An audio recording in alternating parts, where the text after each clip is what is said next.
Salve, salve, galerinha, salve, salve, meu povo. Vamos dar uma olhadinha na questão agora de número 26, que é uma questão que teve, apenas 22% de acerto, uma questão que é considerada média difícil, porque é uma questão que fala sobre o processo de implementação da República no Brasil, na verdade, sobre dois eventos, né? Não só a proclamação da República, como também a Revolução de 30.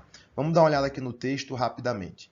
É difícil encontrar um texto sobre a proclamação da República no Brasil que não cite a afirmação de Aristides Lobo no Diário Popular de São Paulo, de que o povo assistiu àquilo bestializado. Então aqui nós já temos, né, uma visão que é exatamente a crítica em torno da proclamação da República em 89.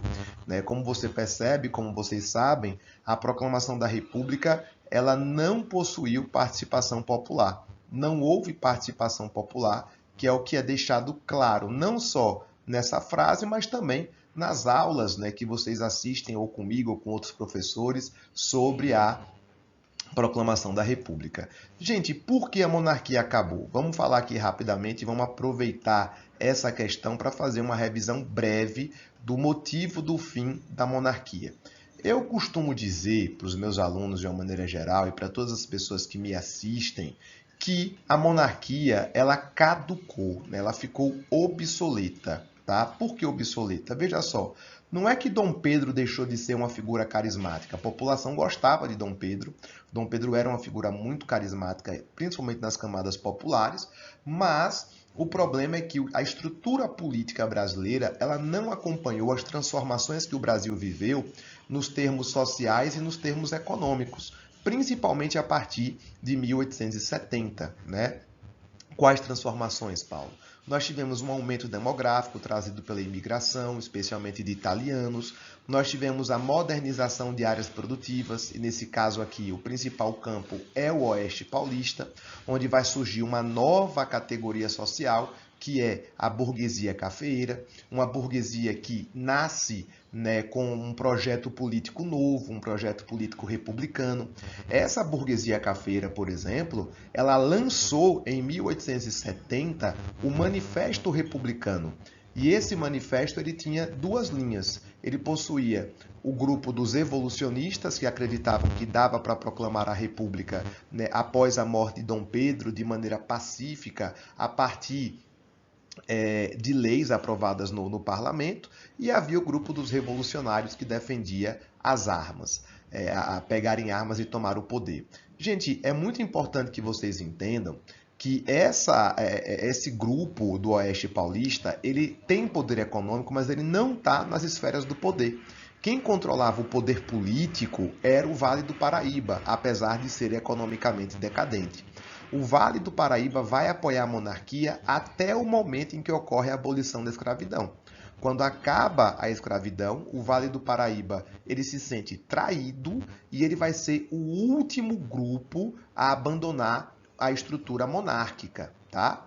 Por quê? Porque setores relacionados à Igreja Católica e aos militares já estavam desembarcando da monarquia.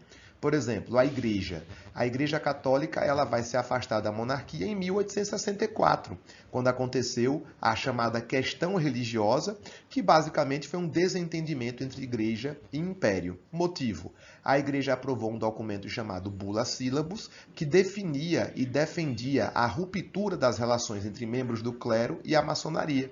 Ocorre que o imperador era maçom e ele não admitia, né, que isso fosse implementado no Brasil. Dois bispos, o bispo de Olinda e o bispo de Belém, resolveram obedecer à igreja e, consequentemente, desobedecer ao imperador. Acabaram presos. Apesar do imperador ter voltado atrás e ter libertado esses indivíduos, o desgaste com a Igreja Católica e com os conservadores brasileiros já estava feito. A coisa ficou bastante complicada. E o outro grupo que vai desembarcar do Império são os militares, o Exército, para ser mais exato. Após a Guerra do Paraguai, o Exército ele deixa de ser um mero coadjuvante do cenário político para se tornar um protagonista. E como os militares se sentiam desprestigiados, né, após a guerra, né, não se sentiam reconhecidos pela vitória que obtiveram lá na Guerra do Paraguai, eles acabaram se dividindo. Um grupo de militares, os científicos, encabeçados principalmente por Benjamin Constant, eram defensores do positivismo e também da república. Um outro grupo, que eram os tarimbeiros, não tinha ainda um projeto político definido. Os tarimbeiros eram maioria. Significa dizer que para os militares, de fato, né, proclamarem a república, era preciso ter a adesão também dos tarimbeiros, coisa que vai acontecer quando Deodoro da Fonseca, que era um tarimbeiro, passa a apoiar a república, mesmo sendo amigo pessoal de Dom Pedro. Isso é uma história que eu conto, né, depois, o porquê dele ter mudado de lado, o porquê dele ter virado a casaca.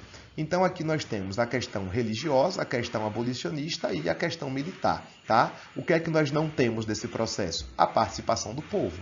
O povo não participa, né? Então o povo ele ficou num cenário meio bestializado, sem entender o que estava acontecendo. Vamos continuar. Essa versão foi relida pelos enaltecedores da Revolução de 30, que não descuidaram da forma republicana, mas realçaram a exclusão social, o militarismo e o estrangeirismo da fórmula implantada em 89.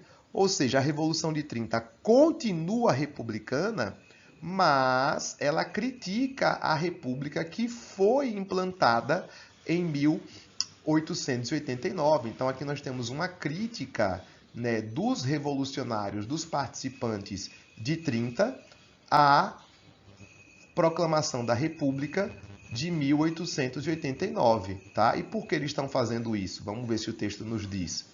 Né? Isto porque o Brasil brasileiro teria nascido em 1930.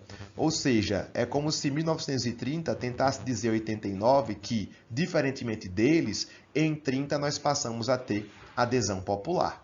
Uma coisa que não é tão verdadeira assim, mas é bom lembrar que a Revolução de 30 vai trazer o voto secreto, vai trazer a justiça eleitoral, vai trazer a aprovação de algumas leis, né, de novas leis trabalhistas, vai trazer uma justiça eleitoral, vai trazer a criação do Ministério do Trabalho. Isso é importante frisar.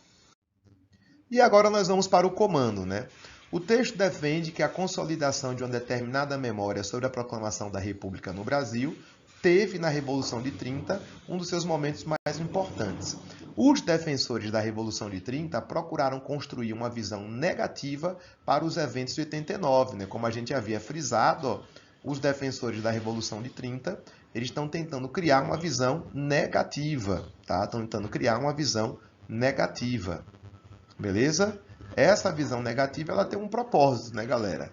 Ela visa aqui, né, construir não só uma visão negativa sobre 30, mas também reforçar, né, construir uma visão negativa sobre os eventos de 89, mas também reforçar, né, o projeto político de 1930. Então vamos lá. Porque esta era uma maneira de... Paulo, não tem verbo operatório? Tem, só que o verbo operatório está nas alternativas, ó. Valorizar, resgatar, criticar, legitimar ou destacar. Nós sabemos que o texto já nos disse que ou ele tá criticando a Revolução de 89 para valorizar, legitimar ou destacar a Revolução de 30. Então vamos nessa. Ele visava valorizar as propostas políticas democráticas liberais vitoriosas? Não. Ele não está propondo isso. Ele está propondo valorizar a Revolução de 30. Até porque a Revolução de 30 não nasce com uma proposta completamente democrática. Isso é uma coisa que a democracia, de fato, no Brasil, ela começa a ter os seus primeiros ensaios em 46, beleza? Resgatar simbolicamente as figuras políticas ligadas à monarquia? Não, porque a Revolução de 30 não é monarquista. Criticar. Aqui nós temos uma pegadinha cruel, né? Porque, de fato, ele critica. De fato, há uma crítica a esse processo. Só que essa crítica não é a política educacional. A crítica é o projeto político da Revolução, do golpe militar de 89. Né? É uma crítica ao projeto político oligárquico. Legitimar a ordem inaugurada com a chegada desse grupo ao poder. Bom, aqui nós temos a possibilidade de uma resposta. Por quê? Ao criticar 89, ele está legitimando 1930. Vamos olhar a letra E.